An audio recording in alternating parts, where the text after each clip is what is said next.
It's time for a new revolution in your sports parenting, one that doesn't involve headaches, tears, and heading down the path of unknown. Whether you're trying to get your child into golf, help them play competitively, or have them play at a collegiate level, you're in the right place. This show is for any parent or child who plays golf and wants to build a better team at home and on the course. This is the Raising Golfers podcast. Hello everyone, I'm your host Travis Hauser. I'm a PGA professional and coached golf in the United States and most recently in Shanghai, China, coaching all levels of golfers with a primary focus on junior golf. I'm the father of two young boys and in the process of raising golfers as a parent myself. I've had many unanswered questions raising golfers as a coach and parent and know we all have a long journey ahead. Those questions sparked my interest to start the Raising Golfers podcast. Today we have a fantastic interview with Tom Hefford, founder of Golf Cubs. And Golf Cubs, as its strapline, what we're known for is bridging the gap between lessons. So what resources, what things can we provide junior golfers that can keep them, and I use the word engaged, not keep them practicing, not keep them playing, but keep them engaged and in touch with the sport when they're not at the facility, when they're not going through structured, regular coaching or practice. Tom is a young PGA professional from the UK. He studied at the University of Birmingham with a golf management degree. In today's interview, he's going to share his wealth of knowledge on how parents can best support their young golfers and how Golf Cubs can bridge the playing, learning, and fun right at home, playing with their interactive magazines and replicating games through their online video platform. Golf Cubs is launching a new product this month, so be sure to tune in about the details. All right, Tom, welcome to the Raising Golfers podcast. How are you doing today? Yeah, I'm great. Thank you, Travis. And yourself? Yeah, great. Thank you.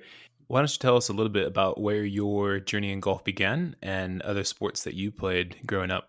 I actually involved myself in a lot of sports recreationally, locally, on the parks. It's quite amazing. Cricket, football. We used to do street hockey, but I never had a huge amount of confidence to join sports clubs. I joined a football club when I was younger. I went through various different centres, football centre clubs and sort of local clubs, but I never really competed all that much, which is quite surprising. And I think golf being a little bit more of that independent sport and I could really work on it myself and build up my own belief and confidence, it really gave me that time and opportunity. And I think golf is probably part of the making of me. In terms of what it opened my eyes to, and it gave me that little bit of confidence. And don't get me wrong, even still to this day, at 27 years of age, I still struggle with my confidence at times. I think we all do. Oh goodness, don't we all? And I think there's a lot of things out there that are really testing us nowadays. But yeah, that was really where it stemmed from. And I shouldn't forget that you know my dad took me to the local golf club sort of Sunday roll-up classes. And I had a great coach. And I never forget my coach. I keep in contact with him now. And he's a fantastic guy.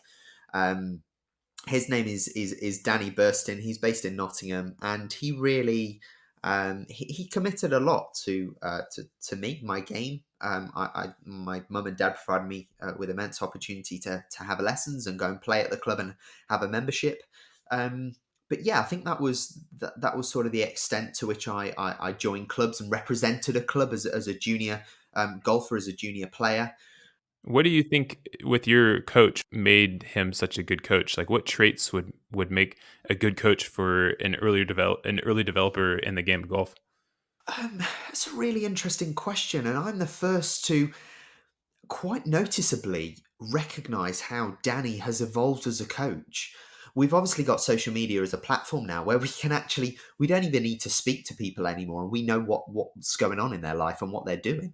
But it's amazing to see just how he has evolved as a coach to more of he's very much a sort of a movement, a Zen-based coach now. And it's extraordinary. And really, I would sort of Golf Lessons in Nottingham is his sort of handle. Go and check him out. It's just extraordinary what he does. But really, he is now more the athletic sort of coach. He's got kids in driving ranges jumping over bays, throwing balls, running, catching. as well as sort of games-based coaching. And do you think that's important for kids at such an early development in the game of golf? I do. Personally, I do. But I'm just going to, if I may, Travis, just a split second, I'm going to rewind back to when Danny was teaching me. Yeah, sure. It wasn't so much like that. So we didn't have an awful lot of games-based coaching at the time. We weren't very much movement-led. It was quite technical, and I really do admit that. It came across very technical, and I think that was just the way of coaching.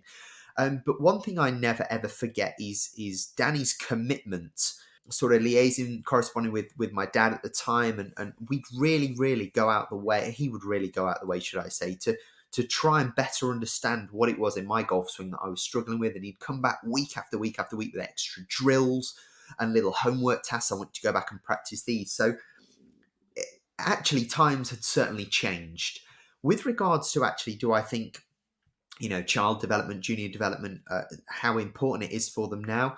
I think it's absolutely paramount. I really do think it is of the highest importance that part of the process of learning for junior golfers and children should be about play.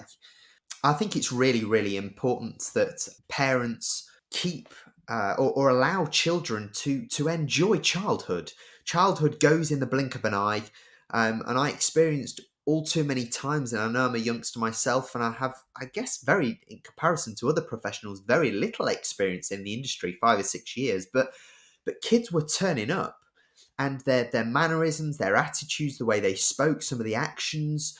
There were 6 and 7 year olds that would come across to me at times like they were 15 and 16 years of age, all influenced by well, it came across as all being influenced by parents, the media, society in general. And I actually found it quite frightening. And everything became very sort of the delivery of things had to be rigid, robotic, and really sort of structured. And I sort of often tried to always flip that on the head and I guess volley it back, deflect it back to people in the politest and softest way possible to say, no, we're going to play. We're going to have fun with coaching and learning and sport as a vehicle for children. And I want children to enjoy childhood.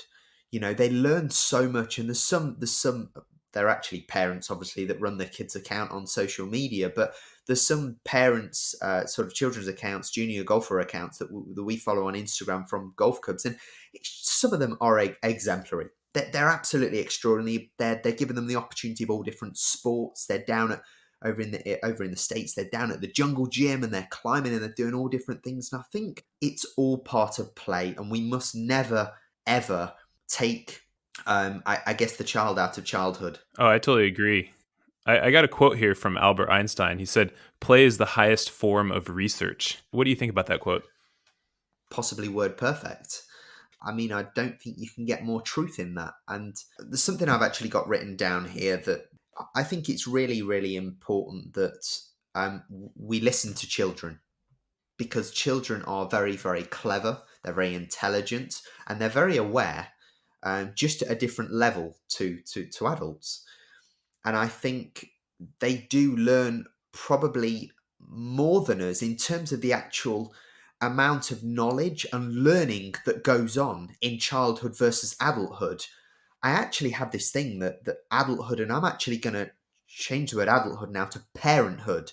But I actually think, from my own experience, I'm not a parent at the moment. I'd love to one day, touch wood, be able to have kids, be a parent myself. But I very often look at parenthood, and I think when people become parents and they have kids, I don't know, and kids grow up to the age of maybe around 6, 7, 8, 9, 10, they stop learning. They stop, inverted commas, playing with the process and the experience of having children and raising children.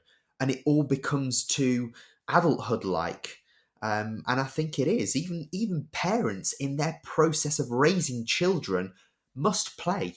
Play is not just for kids, it's for adults as well. Oh, absolutely. How we define play is, very mixed, and everybody will have their opinions. But hopefully I'm sort of getting a little bit of a message across that actually the process and the way that we deliver things to children we can play as well. Just because we're just because we're adults doesn't mean that we've lost the opportunity to be able to play as part of the process of learning and evolution. Well, totally. And if you can relate it to golf, I've seen so many times where, let's say, a 7, 8 year old golfer has started having some success in, let's just say, tournament play. He's gotten a few first place, and then he goes out to practice, and you can see the parent next to him, and they say, "Why are you playing around? You need to stay focused. You need to do this. You need to Yeah, focus on your game, right?" And I think they've all of a sudden thought, because this kid has good skill, that they now do need to be treated as an adult, which is, I think, the complete wrong way to parent your child in the game of golf, or really any sport, right? And you have to remember that there's yeah, still kids, and kids like to play, and kids like to have fun, and they like to learn in their own way, right? yeah. No, no, definitely. And I very often look at, I've got a younger brother, 21 years of age, and I very often, there's some discussions I get into with obviously not my household family, but bigger family and cousins and aunties and uncles and things like that. But I very often say that there's a bit of a phrase that I often hear, and that's it's sort of, "Oh, look at millennials nowadays. They've lost motivation. They've lost inspiration. They're not creative. They're not imaginative. There's nothing about them." And I find that really, really sad to actually listen to. And I actually think, but they're a byproduct of you. And when I use the term you, I mean the parents. I said, when you stripped them of that play, that sort of creativity and having fun at a young age, that's when kids learn that, oh, we must be very serious, we must be very robotic.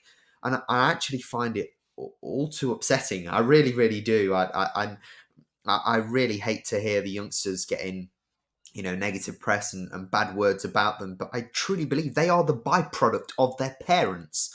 What you put in is what you get out. For sure. And there is going to be resistance. There's always going to be resistance when children grow up. We've all done it. We've all experienced it. I've been a child. There's things my parents have said I've disagreed with, but we actually grow to learn that we have to go through the process and we have to keep digging deep. Those parents that sort of, and like I say, I admit I'm not a parent myself, and who am I to make these comments, but it's all from the experience of witnessing parents with their children through my own experience of coaching. Right. But that really sort of giving up, oh, do you know what? I've just had enough. I'm going to leave them to it. And you're thinking, you're completely detaching yourself from your commitment and engagement with your own child in their sport, For sure. rather than showing them the resilience and the persistence and the determination to actually, let's make this a constructive experience. Let's discuss it. Let's go through it. I saw it all too many times. Parents would just walk off. And I think it's not only very childish of them just to walk off, but what is the child actually picking up? I go back to what I said. Children are super intelligent. They pick up things that parents and adults aren't even aware that they pick up. The same with coaches. Your students, the little kids that you teach, they're picking up an awful lot of things. And you have to be very, very mindful. But kids are picking these things up and they will never forget. And it'll come to a time when it'll be, what are you doing that for? And it'll be, well, mum, dad, do you remember when you did that to me? And you're thinking, oh, goodness, yeah, I did actually do that to them. But they wouldn't like to admit that. So I truly believe, and like I say, it's a topic I really, really do think a lot about, and I find it quite upsetting. I think a lot of us have to positively reflect on what it is that we're doing. Are we offering the best? And there is no blueprint. There is no textbook or manual, and there is no time scale. But one thing I always sort of say is that parents, and I don't use the word adults, but parents now should never, ever stop learning. And I think recently, all too recently this year, I've been incredibly lucky and fortunate to meet with people at Ledbetter Golf, but specifically Ledbetter Kids Golf. And I've seen some of their learning material online at, I think it's the University Ledbetter online platform. And they've got parent courses. Some of them are free, some of them cost a little bit of money. But wow, some of the learning, the further engagement and learning that the parents can have is just tremendous. And this isn't a plug for them, but it is. But go and check them out. I mean, there's some really, really good. Don't ever stop learning. Just like you don't ever want your child to stop learning and growing and being the best they can be. I really do plead with parents and say, please never ever stop learning and being better and self-reflecting positively. Be proud. For sure. And if you're a parent listening, in your opinion, Tom, what should the parent's role be at, let's just say, a young age before the age of 10 years old to support their golfers? A great question. Really, really good question. I think there is so much that a parent can do to support their little one, to support their child. But for me, number one, and I found this really quite wicked when I learnt this, but the word silent and listen are made up of the same letters. And I never forget the first time that I heard that. But I often say, just stay silent, listen. Listen to your child, listen to what they're saying. I'm a huge believer. We don't say things as human beings just for the sake of it. We don't come out with flippant remarks or comments or, I didn't enjoy that, if we actually didn't enjoy it.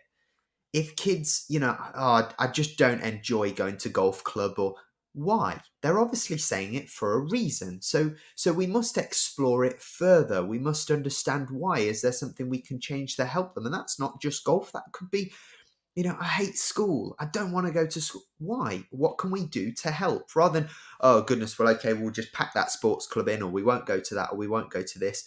Number one, I'd really, really say is listen, spend time with your child, listen to them. And when I say spend time with them on the park, kicking a football about, throwing a ball in the back garden. I've witnessed it all too often in my own personal life. I know parents work incredibly, incredibly hard. The hours that they put in, it is draining. But wherever possible, please make time for your child or children to really, really devote time and just, spend that half an hour quality time or that hour quality time. It's completely undivided attention.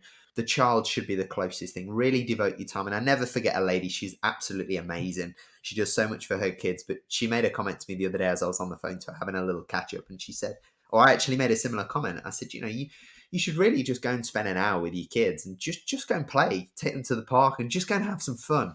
And she went, Tom, I'm saying this because obviously you're not a parent, but you've got no idea. I've spent 8 hours with them already today. And I said, oh, okay, well, what have you done? Oh, goodness, well, I've cooked them breakfast. I've done them lunch. I've tidied their rooms. I've washed all their clothes. I've been watching over them. They've been sat watching TV. And I said, but that's just it.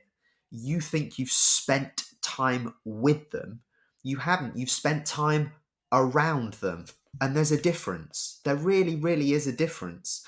And kids benefit. They get so much from it. And what that is, what it is that they get is unknown. It's massive. It's vast. It's different child to child to child, adult to adult to adult. It's so different. But really understanding that actually there is a difference between spending time around them versus spending time with them. It's almost the quality versus quantity. Is it spend as many hours working as we can, or is it working smart? And I think it's about being smart with what we do in the time that we spend with kids. Oh yeah, I totally agree. It's so easy with all the distractions that are out there, but I think hashing out some time to, like you said, listen to your kid, and you can listen and play at the same time, can't you? Right? But give your full undivided attention to your child, and whether that's playing at the park, playing in the house, playing some golf, I think that will really help, and you'll have a much better understanding of what your kid's thinking and what they want, and then you'll be able to develop a plan on how to best support your kid and help them going forward.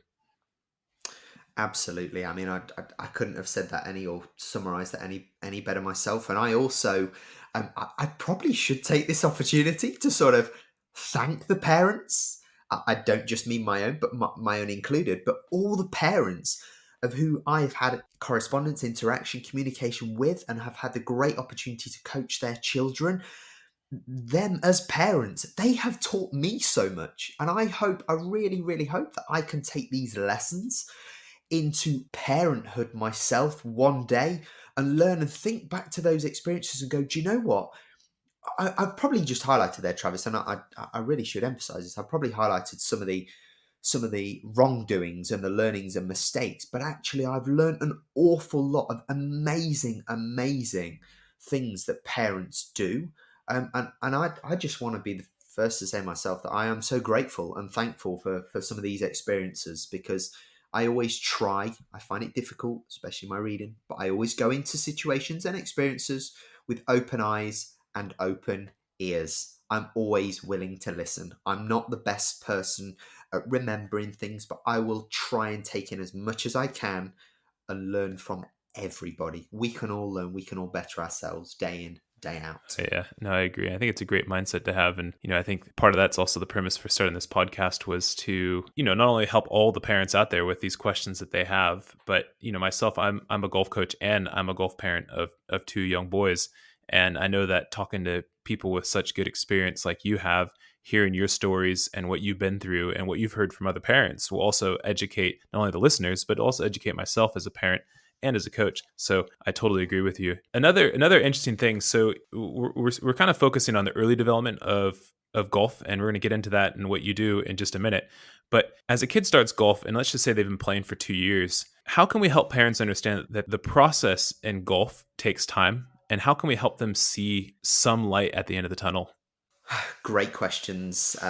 Really, really are. And I think number one, it comes down to education. I think we have to remind parents and adults of what the process of learning was like.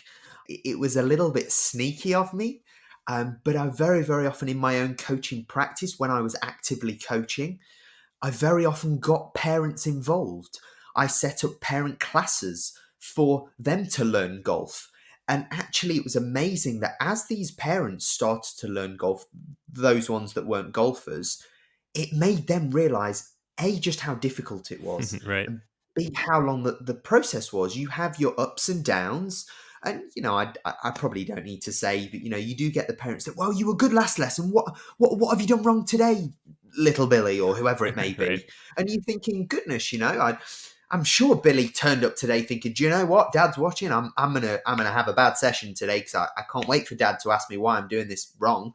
There's never any intentions, or at least not that I know of, that somebody's wanted to turn up to perform badly. And when I say perform badly, I mean, not be able to fulfill the task that's been set of them. And that task could be a games-based task, but do you know what I mean? They've never been able to. So, number one, it comes down to education. We have to educate them, and coaches have to be creative, just like they are with junior golfers. Whilst we could, it's the obvious, sit parents down in a room, sit with them one to one, talk to them about the process, what their involvement is. We also need to be creative as coaches. We need to play with the parents. We need to make the process of parents learning about a child's developmental journey in sport in general, we need to make that fun. We need to take them back to, even the golfers, the parents that are golfers. What's the easiest way to take them back to those early stages? Swap hands. If they're right-handed, make them do it left-handed. Right. Why are we doing it left-handed? Because this was once how hard golf was. We forget. I use the analogy very often of driving a car. I can't even remember what it was like to sit there and freeze for a second and think, goodness, I've got to move pedals, move a gear stick, and steer this vehicle at the same time. Now we do it autonomously. That to try and take ourselves back to a time where we were learning, it really hits home, and you think, goodness, wow, one, give myself credit. Look how far we've come, whether it be child, adult, whoever.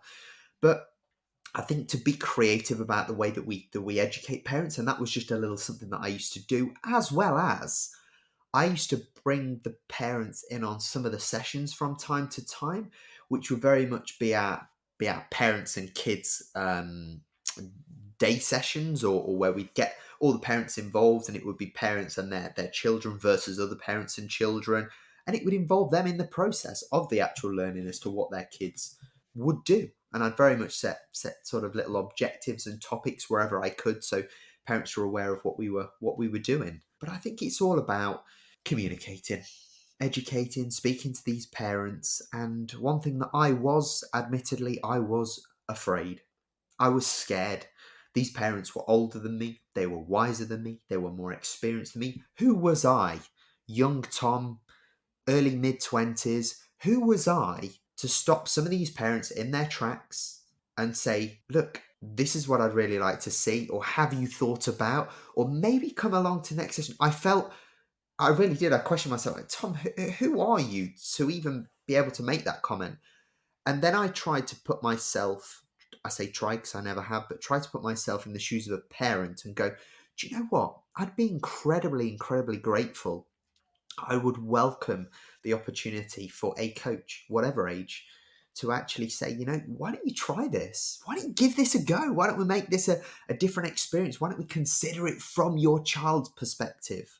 For sure. I mean, I think what happens a lot is we know that parents know what's best for their kids, but that's the parent being in the parent role, right? And if you look at a game like golf, there are different rules. There's a parent, there's a coach, there's other players. And if you break down those rules, even though you were younger than them, even though you may have only seen their child for, let's just say, X amount of hours, while they've Mhm. spent their entire lives with this kid up until that age of, let's say, 8 years old, but your role is a coach, right? And you know, as a coach and as development within the sport of golf, what is best for the kid and what is best for the parent and how they can help, right? And I think that's very important for parents to hear as well, because parents have to understand that we know you're raising your children, but when it comes to sport and sports development, your role is a parent. And if you cross those rules between a parent and a coach, then things can start to get a little bit ugly, right? Yeah, absolutely. And I think we see that all too often, but parents should take on a part of coaching. It's probably more about reinforcement, reminding, rewarding, um, but also the removal of the seriousness of it. I know coaches obviously are becoming more and more games based, more all about the fun fundamentals when they're teaching it to young children, which is great. But parents should also be able to take any harshness, any seriousness out of that coaching that there may be, and really relax it for the child. The same with school. School sometimes can be really overwhelming and very serious. And blimey, I've been, sat in a classroom for 6 hours or whatever it may be. That we could come home and do an experiment with, goodness, I don't know, a can of fizzy pop and something, a science experiment, whatever it may be. But let's really make it fun because we're in the garden. We can do that. For sure. So I think part of the parent's role again is a little bit coach like, um, to reinforce some of the things that the actual golf coach or sports coach was saying, to remind the child. There's a lot that children are constantly taking in from surrounding areas. So it's just little gentle nudges and reminders. But actually, reminders should come in the form of questioning. Try and get the child to come out with the answer. I don't know why you always use the name Billy, but little Billy, do you remember when you were playing the game, the chipping game with Coach Tom, and this is what you were doing? What were you working on, or what perhaps were you focusing on? Oh, Dad, I was focusing on brushing the grass, or keeping the letter Y. I was trying to create that letter Y as I finished, whatever it may be. Coaching doesn't have to be strict and regimented. It can just be the process of reminding, and I think also rewarding. Goodness, I mean, parents can do it in so many different ways. But to be able to reward their child in whatever way that may be, I'm not even going to make suggestions. There's thousands and thousands, but parents should be able to reward them so they can see that they're actually, reward for play, not just reward for work or reward for committing themselves to an hour's practice on the range hitting ball after ball, but just for having fun. Do you know what? We'll do this tonight, or because we've had fun on the park, we'll I don't know, watch whatever cartoon movie you want to watch, or whatever it may be. There's so many different ways to reinforce, remind, but also reward. No, I think you modeled what a parent should do. And it's definitely important to know that you, as a parent, you're an extremely important part of the team. Like, again, the roles, you've got your coach, you've got the parent, right? And I think it's actually one role that is overlooked very often. Yes. And if you actually talk to most successful golfers or even just sports players generally, you'll find out that their parent was heavily involved in the process, right? And maybe not necessarily involved in the coaching, let's just talk technique or skills based training, but actually as the support line. Yeah. And what you modeled there, I think, was a perfect example of what a parent should be doing. And I think any parent listening should challenge themselves the next time they go out with their kid to practice golf. Start asking more questions like you did. Ask them what it is that they're working on, what is it they did in that last class, and you'll start to discover and actually understand what the kid's thought process is, what they're trying to accomplish. And then you might be able to find out how you can help and assist. And then if there's questions beyond your expertise, that's where you go back and reach out to your coach. So I thought that was awesome. It just made me realize, sort of remind me of something. And a great guy called Gavin Grenville Wood, who heads up the junior golf education of Ledbetter Kids Golf. He said, a parent, a child, and a coach is like a three-legged stool. You all need to be there to support the whole thing, for the structure, the stool to remain upright. But take one of those legs, i.e. people, out of it, remove it, and the stool falls over. It needs a minimum of those three legs, those three supports, to be able to actually function and to be able to stay upright. And just something about that visually in my head, I imagine this little stool, three legs, take the parent out of it, and it's just coach and child, boom, it falls over. You know, if it's just coach and parent and the child's not all that involved, it falls over again. So that sort of visualizing it like a stool, it's stuck with me ever since Gavin's mentioned that. So I sort of thank him for that. That's a great analogy. I like that a lot. I want to transition into talking about Golf Cubs, the company that you have founded and created, which I think is an amazing idea. And I love what you're doing. And I actually have 3 of the Golf Cubs magazines sitting here right next to me that my son absolutely loves. And even funny story is I brought him in here to have the chat with you right now. And my son was in here about 5 minutes before we started the conversation. And he took one of the magazines, and I had to go explain to him that I needed the magazine for about an hour, and then we'll go back and we'll play and read through the magazine afterwards. So I thought that was quite funny. Brilliant. But anyways, why don't you tell us a little bit about Golf Cubs? Sure, with pleasure, and thank you for that, Travis. It's great to hear. Well, I never want to stop getting better, and the reason I say that is because I go back to summer 2018 when I was delivering my summer golf camps to my kids that were under 10. We had a group of about 7 or 8 of us, and you know, sometimes we just have these moments where it comes to us. And actually, it had really been a question on my mind for months and months and months, probably even borderline a year or two. But I was thinking, how can I better my offering? How can I add extreme and extraordinary value?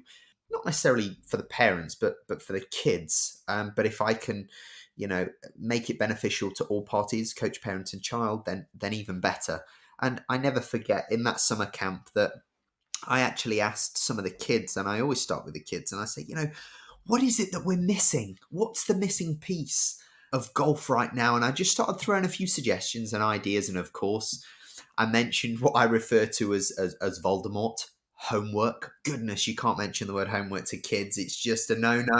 No, Tom, we're not doing homework. But I sort of joke about that. And I just said, you know, what is it that perhaps we're missing? Or what is it that Coach Tom can do more of or better or actually introduce to make things even greater than they already are, the experience of it? And obviously they didn't directly word for word say it, but what we started to tease out of sort of the kids was that actually golf stopped all too soon. It was sudden. And I was thinking, well, what is it they mean by that? And once again, I sort of delved a little bit deeper, and they said, well, in so many words, should I say, but you know, we have to wait until next Sunday for our next session or next Wednesday for our next camp. And I took that in, and I really tried to sort of absorb it and reflect on it and think about word for word what they were trying to say. And I almost came up with this thing that actually what they were trying to say was that once camp's over and once the Sunday roll-ups are over, golf stops for them for a week or 2 weeks or 3 weeks or until we see them again. And once again, I found that quite upsetting and sad. I felt like I was letting them down. And I thought I must find a mechanism, a concept, an initiative, an idea, something, maybe homework, Oh, no. But maybe something that I could gift the kids, that they could actually almost be able to solve that thing that they thought was missing. And I very often, quite ironically, and I use the term the missing piece a lot in my presentations. I talk about the missing piece of the puzzle, the stepping stone, and golf clubs as its strap line. What we're known for is bridging the gap between lessons. So, what resources, what things can we provide junior golfers that can keep them? And I use the word engaged, not keep them practicing, not keep them playing, but keep them engaged and in touch with the sport when they're not at the facility, when they're not going through structured, regular coaching or practice. I often refer to, as ludicrous as it sounds and out there, as golf practice for a child sometimes can be just watching TV with mum or dad on the television. They're learning, they're enjoying the sport of golf in a form. I totally agree. One of the things that I preach to people saying, how do I get my kid, more engaged in golf, right? And I said, well, if you really want your kid to love the game of golf, one thing is you kind of have to immerse them into the game of golf so that they actually think that golf is part of life, right? So whether that's just Absolutely. going to the lessons, okay, that's one element, right? But another one could just be watching golf on TV and doing that regularly. So they start thinking that, okay, when we Yeah. watch TV, we watch golf and, oh, that looks fun, or it becomes more interesting, or more questions arise. And then kids try to imitate what they see, right? And also what you've done as well helps with that immersion into the game of golf. We'd really, really like to think so, and that is one of the big objectives. And we haven't got any resources for children and their parents to have engage with, to use outside of golf. There really isn't all that much. And this was really what golf clubs was about. It was providing. We actually started off in two simple mediums. One was it comes in the form of a magazine. It was a cartoon animated magazine that I always use this phrase for people that have heard it. I'm sorry I keep saying it, but I'm the first to admit we're no Disney, we're no Pixar. I'll admit that. I'd love to be at that stage with the company, but we're not. So I've done a lot of 2D animation myself, working very, very closely with an extraordinary illustrator, Vivian. She's absolutely amazing. I owe a lot of thanks to her, but I worked quite closely with her, had a vision as to what we wanted to produce. We created some magazines. Some of you might be thinking, and I've had this so many times from parents, oh, magazines are a thing of the past. It's all about iPads and iPhones. And I also go, totally agree. But can I just take you back to when I was gathering feedback from you as a parent, and let me go down to, I don't know, question 3 that I asked you? What would you like help with? And your answer was, oh, goodness, Tom, if you can help me get them off the iPads and the iPhones more, that'd be great. They're always wanting to go on it. And I'm thinking, hang on a second.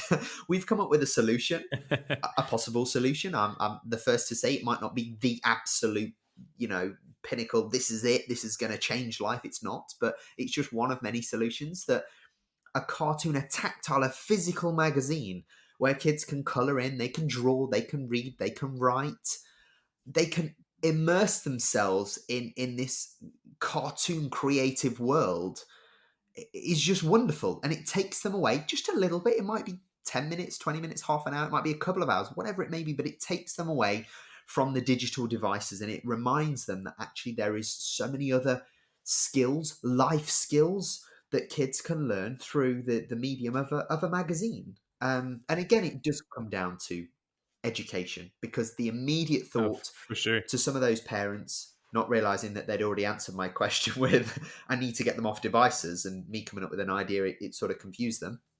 But yeah, I think there's a great, great opportunity for us to revisit the magazine as a medium, and not just reintroduce, but introduce some children to magazines. Some of them have never seen a magazine.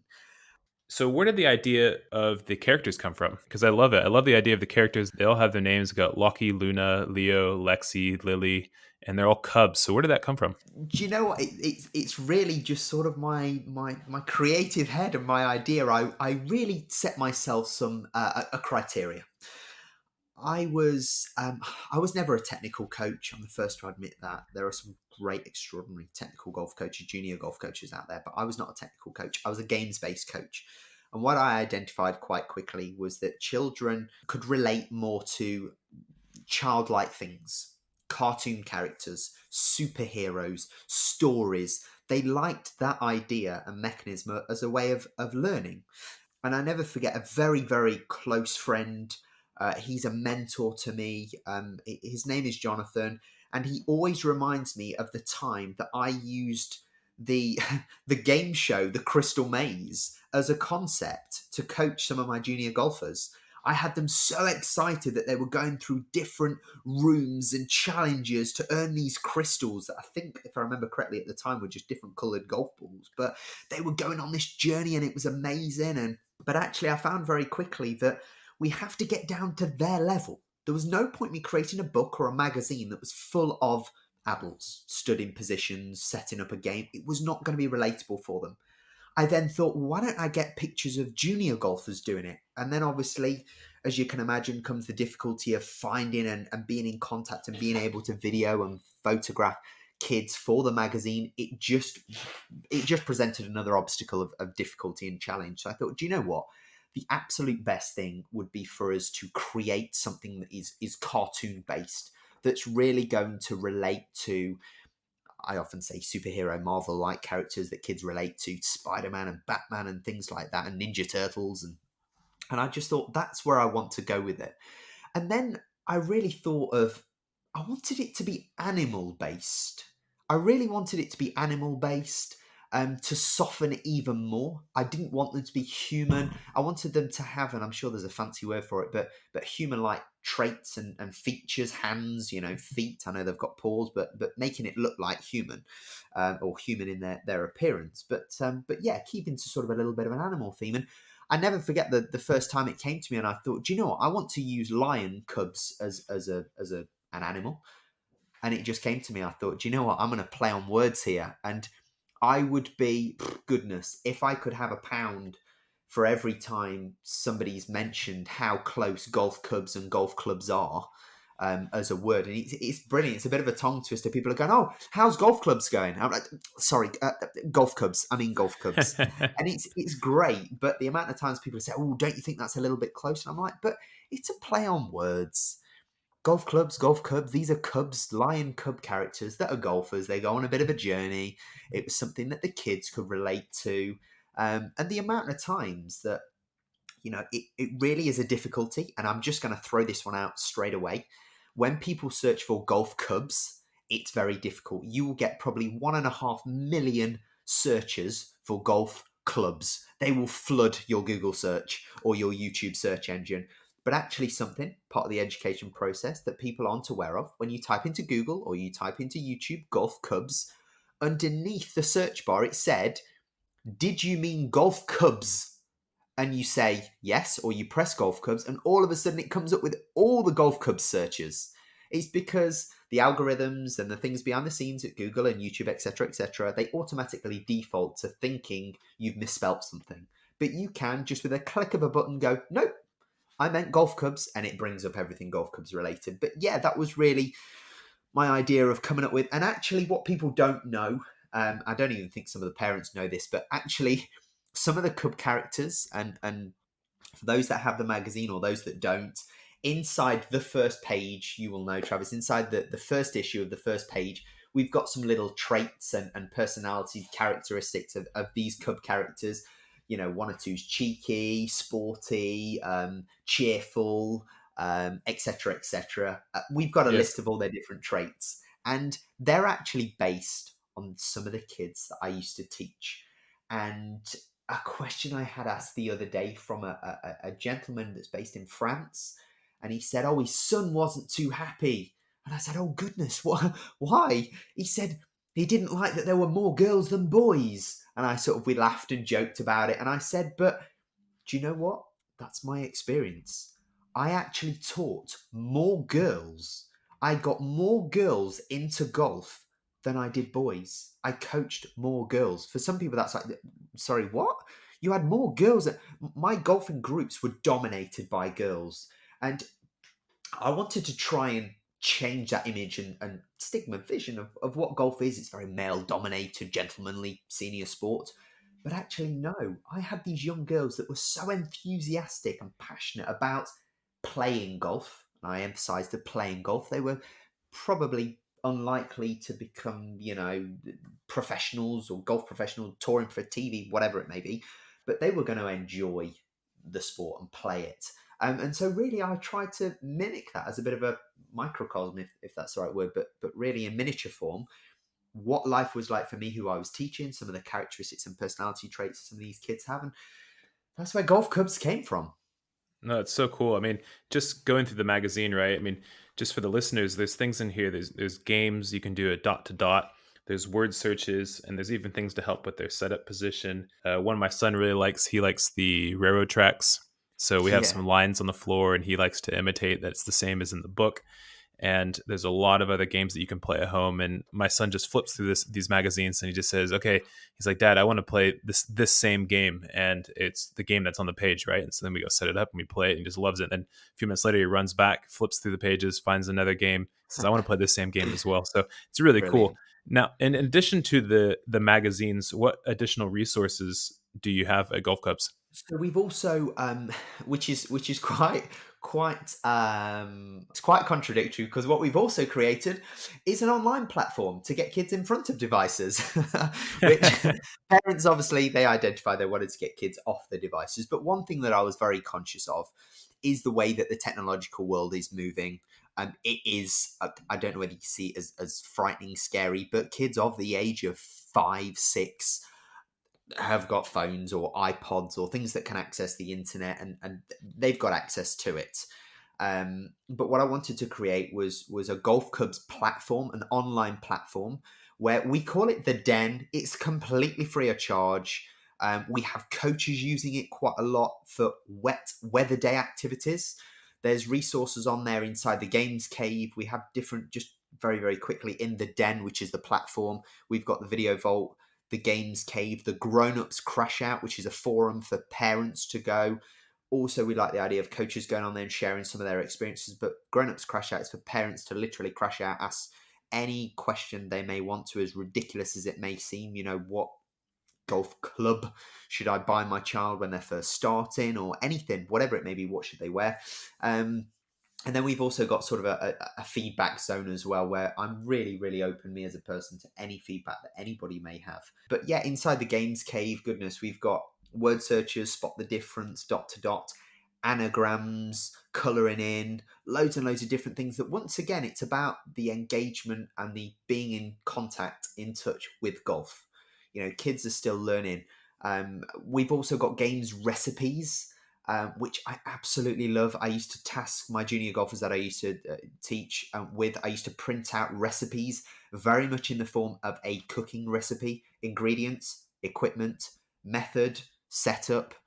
They would literally have to go off with a printout, set up the game. They would deliver it like a coach, build in some other life skills, social skills, being able to communicate, present, etc. It was wonderful. And then also, because it's something quite close to me, as I've said a couple of times, I'm sorry to repeat, but I find reading quite difficult. So I created 2D animated videos of these lion cubs, these golf cubs, playing the games, setting up the game. So any of the cartoon videos that you click on will have an equipment list, a bit of a safety warning, the space that you need, how to set them up. So there's many, many different ways in which you can get some of these ideas. And they are really, I use the terms that the parents used, a vault of games, a bank of ideas.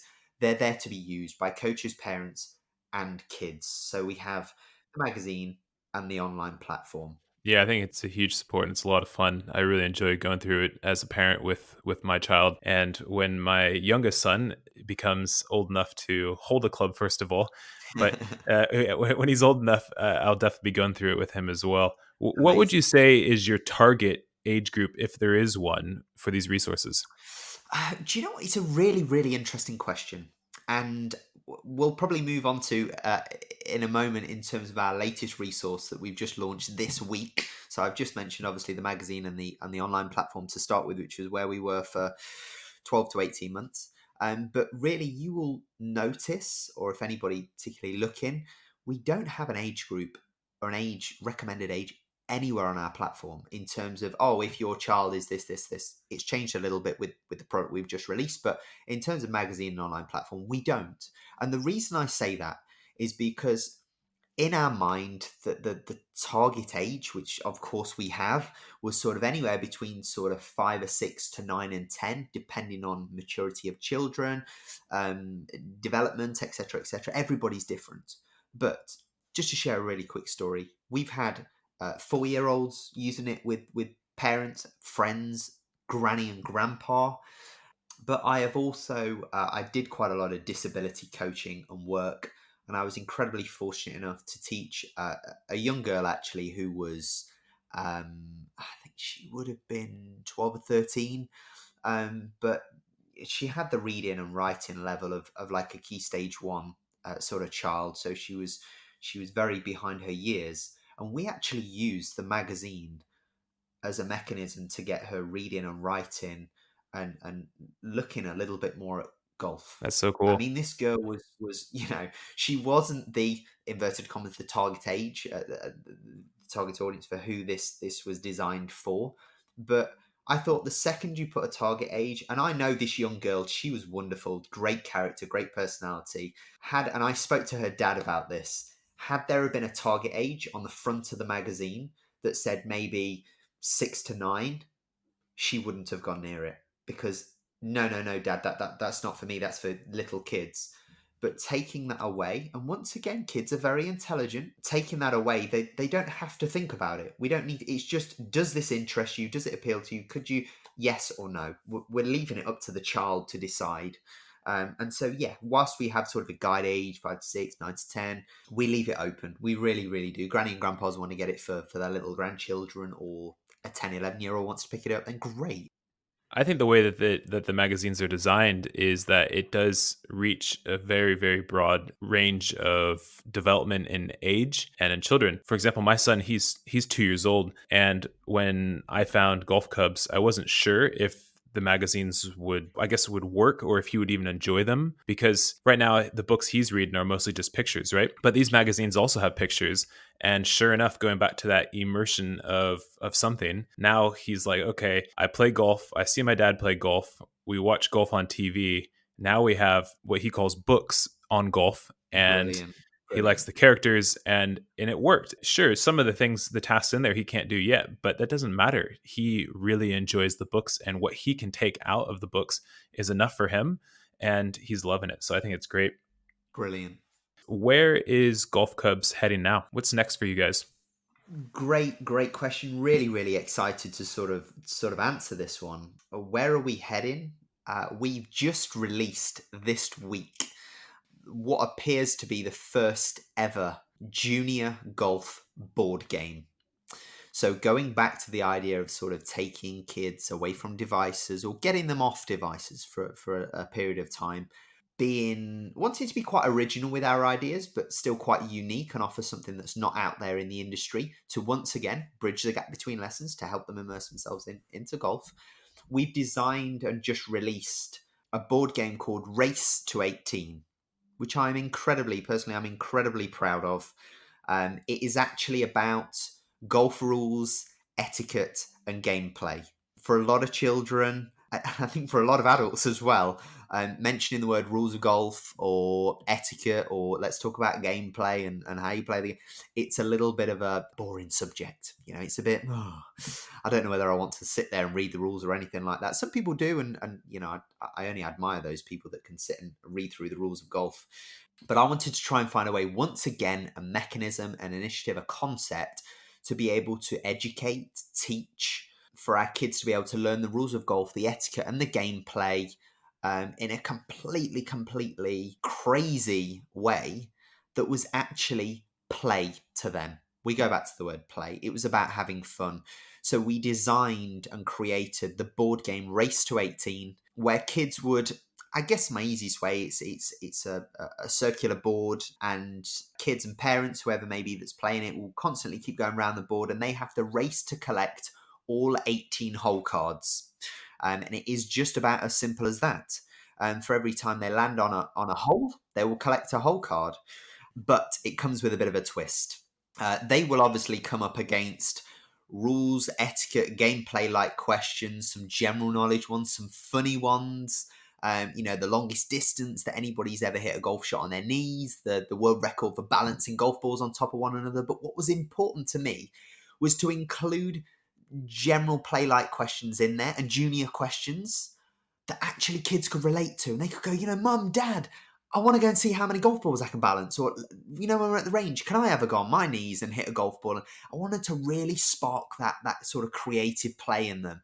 So I've tried to be very thoughtful in designing this. And even when we talk about some of the LPGA Tour players, PGA Tour players, some of the greats and the legends, I very often refer to them in childhood days. How old was Tiger Woods when he got his first hole in one? Bum, bum, bum. How old was Charlie Hull when she played in the Solheim Cup? Did it? So it all of a sudden starts to spark the kids, and they're thinking, "Oh my God, Charlie Hull did this at the age of 14 and 13," and it gives them something, a bit of a dream and an ambition and an aspiration to go for. So that was really the idea behind it, that they would race to collect 18 hole cards in the fastest time possible. And again, it's a bit of a play on words, and return back to the Cub House. I like that. Get themselves back to the Cub House, which is where all tournament golf finishes. You've played your round. It ends in the clubhouse, typically, time scorecard. But yeah, it's completely changing the game. Golf isn't a race, and that's what's been great to see people's eyebrows raise and think, race? Why is it a race? Golf is like 4.5 hour rounds. I'm like, no, it's not. You can literally race. You can even race to 9. There's many sort of what we call house rules within the board game, where you might just race to 9. You might set a time of 20 minutes, and you've got to try and see how many holes, inverted commas, you can collect.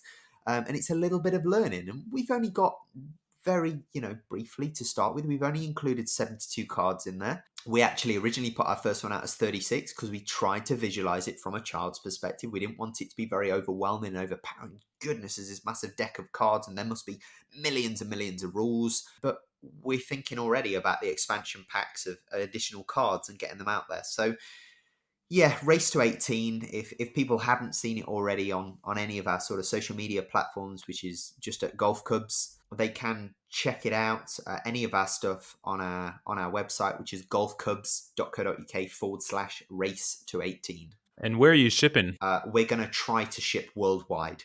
It's something that I've been very, very conscious of. We've planned, scheduled, thought about long and hard. We're going to try where we can to ship worldwide. We're constantly looking at fulfillment centres and people that can basically distribute and fulfill for us. Ireland, Wales, Scotland, it has very much been UK based that people have pre-ordered already, which certainly makes life easier for us. But I don't want to stop people wide and far. Yeah, so we're really, really sort of encouraging people to pre-order it. The sooner we get the pre-orders, the sooner we can manufacture, the more likelihood it is we can get them before Christmas, which would be wonderful. But yeah, just go and check it out. Pre-order it would be amazing, and we can get this thing onto the shelves in some of the bigger toy stores as well around the world. No, that's so cool. I'm so excited for it as well. Any final words of inspiration for parents raising golfers? Never stop learning, never stop loving the process, and most importantly, never stop listening to your children. Our childhood days, as we've all experienced, do go in the blink of an eye.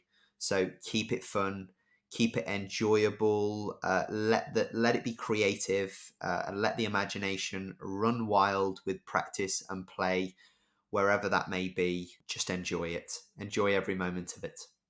Cool. You couldn't have said it better. I think everything you guys are doing at Golf Cubs is just amazing. If you're a parent listening and you're just introducing your kid into the game of golf, I highly recommend you go out, get the magazines, use the online resources, and go out there and put your pre-order in for the Race to 18 board game. I think it's going to be so cool. Thank you so much, Travis. Tom, it's been wonderful having you here today. I think you've shared so much valuable information for parents in the game of golf. And I also think that your concept with Golf Cubs, I think, is going to be so helpful for, like you said, bridging the gap between lessons for kids and giving parents a way to help their kids at home outside of golf classes and find a way to have some enjoyment with them. And hey, if you're a parent, you're not playing golf, pick up a club inside the house and start playing. I think you can learn some things from golf clubs, and I think it'll start you in the right direction. So Tom, thanks so much for coming today. It's been great. Thank you so much for the opportunity, and I'm really excited to keep listening and keep following the Raising Golfers podcast. I think it's amazing what you do, and yeah, it just leaves me to say thank you so much for the opportunity. And there you have it, Tom Hefford from the Golf Cubs. I love what Tom's doing at Golf Cubs. My son, he can't put down the magazines, and he also enjoys watching the videos online. I'm really excited to see what their new board game, Race to 18, is going to be like. If it's anything like the magazines and videos they've already put together, it's surely going to be high quality and a lot of fun for everyone in the family. As a parent, I want to ask you, how are you helping kids between golf lessons? Is there something that could help benefit what your kid's doing at home? If your child's new to the game of golf, you need to check out Golf Cubs. It will immerse your child into the game of golf, and that is a quick route to more enjoyment and progression in the game. For parents looking to help their kids, I challenge you to listen to them more during practice, at home, and on the golf course, and start asking more questions. Your role as a parent is so important to their development in the game of golf, and having you there to support them in a positive way will only make this long journey more fun and enjoyable for the whole family.